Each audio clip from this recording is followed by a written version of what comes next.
All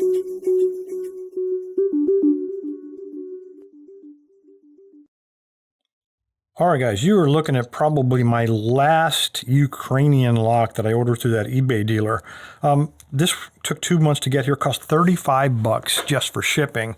The picture made this thing look humongous, but you can see it's really not. This is not even a medium-sized lock. A little bit of a disappointment, I've got to be honest with you. A couple of interesting things, and the interesting thing would not be this key. It looks like a 5-pinner, but that's it's almost like a rake. This is horrible. The nice thing about this lock is it's probably the most simple locking mechanism you've ever seen in your life. So anyway, take your key, slide it in, and you've got to rotate it 180 degrees, which seems kind of excessive if I get it to work. Here we go, 180 degrees. So you all the way around like that, then it will open. And it won't open before you get it that far. When you take a look at this, you can see a rounded cutout here, which might make you think, ball bearing, but no, not this one. On this side, it's milled all the way down to the bottom, and then there's a pin, basically, that holds this. It's like a single moving part on the whole mechanism. The core itself is what holds the lock together.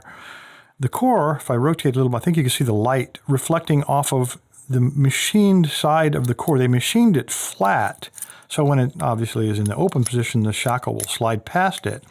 And then the other side, they just left it, come on, focus for me.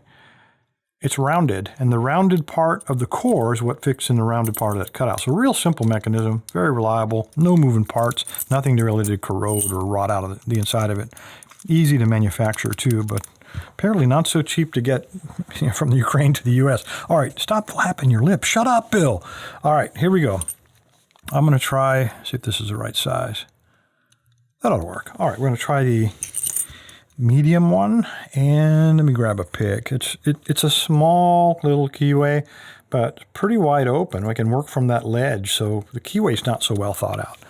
All right, I'm going to use this guy, 25,000. This is from Sparrows. Slide him in. I'm going to try to bully him a little bit. So moderate tension, and then you just start forcing pins. This sometimes works really quick. Other times doesn't work at all. Like now, maybe. Pretty rough in there.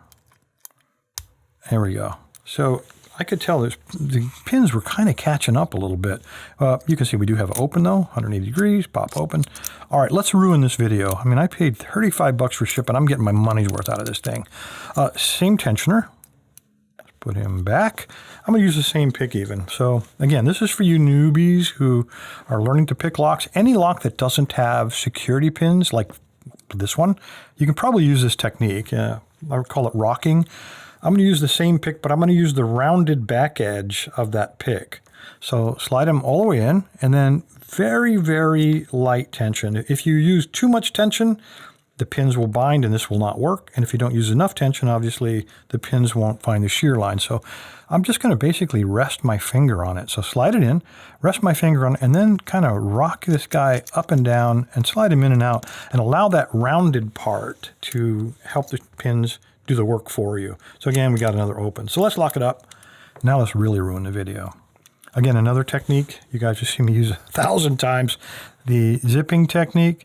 I'll try to do it slow motion. So again, I'm going to use the pick in its normal position all the way in, apply just a little bit of tension, and then just basically drag him out. And the idea being that if you use the right amount of tension, you'll help those pins find the shear line. You just move them up, and when they hit it, hopefully in sequence, they'll open the lock for you. This one doesn't seem to want to do it in slow motion so well, but I'm going to be persistent. There we go.